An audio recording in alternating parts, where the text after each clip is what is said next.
Remember the Apollo missions? Back then, landing on the moon was humanity's giant leap.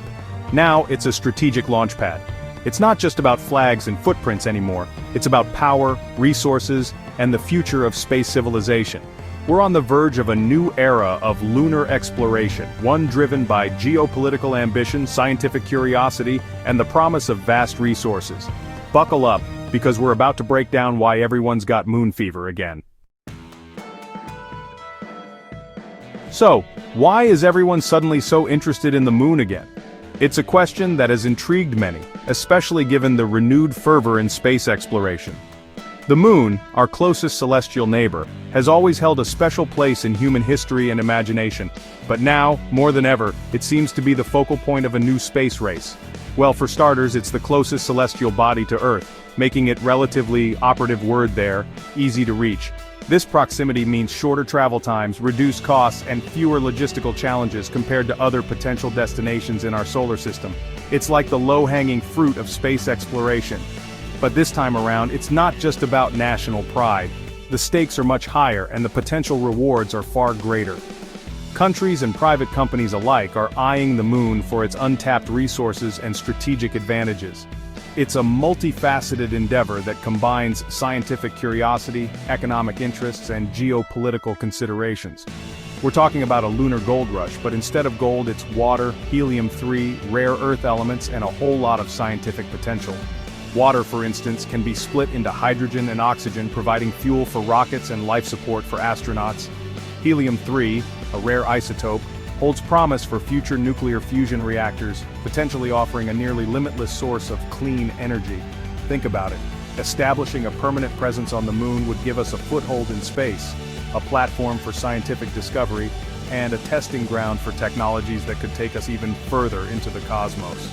A lunar base could serve as a hub for international collaboration, bringing together the best minds from around the world to tackle some of the most pressing challenges in space exploration and beyond.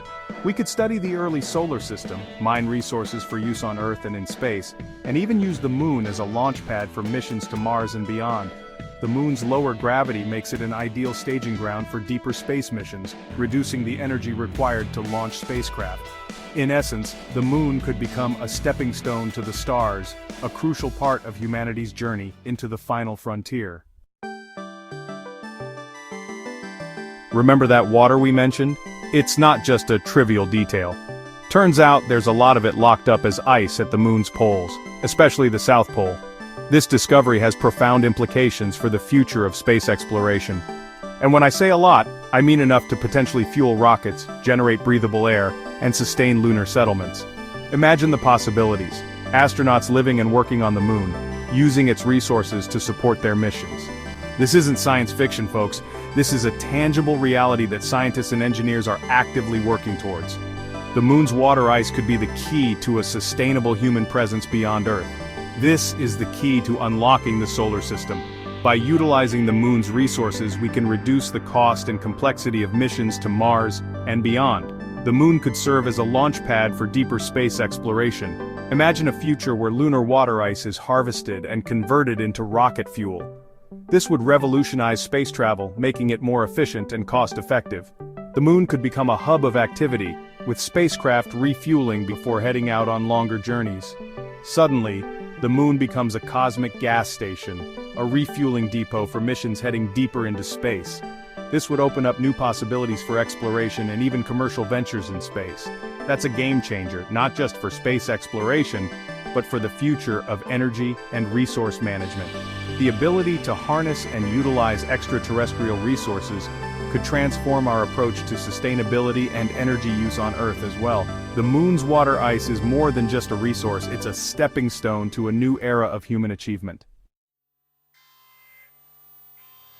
Think of the moon as an enormous open-air laboratory, a testing ground for the technologies and strategies we'll need to become a truly spacefaring species. We're talking about life support systems that can function in harsh environments, robotic construction techniques for building habitats, and radiation shielding to protect future lunar colonists. And let's not forget about the science. The moon holds clues to the early solar system, planetary formation, and even the origins of life itself. By studying lunar geology, we can unlock secrets about our own planet's history and gain a deeper understanding of the universe we inhabit. Make no mistake, the new lunar race is on. Unlike the Cold War era, this race isn't just about planting flags and showcasing technological prowess. It's about establishing a long-term presence, mining resources, and potentially using the moon as a stepping stone for deeper space exploration. The stakes are higher, and the players are more diverse. The United States, with its Artemis program, aims to return humans to the moon and establish a sustainable presence. NASA's vision includes building a lunar gateway, a space station orbiting the moon, and eventually setting up a base on the lunar surface. This ambitious plan is not just about exploration but also about scientific research and international collaboration.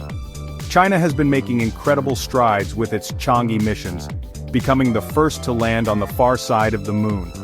Their long-term goals include establishing a robotic research station and eventually sending taikonauts to the lunar surface. China's space program is rapidly advancing, showcasing their technological capabilities and strategic ambitions. India's Chandrayaan-3 mission, a testament to their growing spacefaring capabilities, recently made a successful landing on the lunar surface. The Indian Space Research Organization, ISRO, is not only focusing on lunar exploration, but also on developing technologies for future Mars missions. Their achievements are a source of national pride and a sign of their increasing role in the global space community. And then, there are the private companies like SpaceX and Blue Origin, with their ambitious plans for lunar landers, habitats, and even tourism.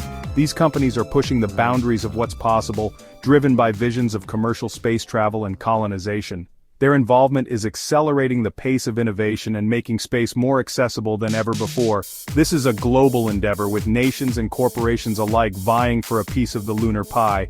International collaborations are becoming more common as countries realize that working together can achieve more than going it alone. The moon is becoming a new frontier for geopolitical influence, scientific discovery, and economic opportunity. The next decade promises to be an exciting era of lunar exploration and development. Now let's talk money. Some experts believe the moon could be worth trillions, and I'm not exaggerating. Remember helium-3? It's a rare isotope on Earth, but abundant on the moon, and it has the potential to revolutionize energy production through nuclear fusion. We're talking clean, safe, and nearly limitless energy.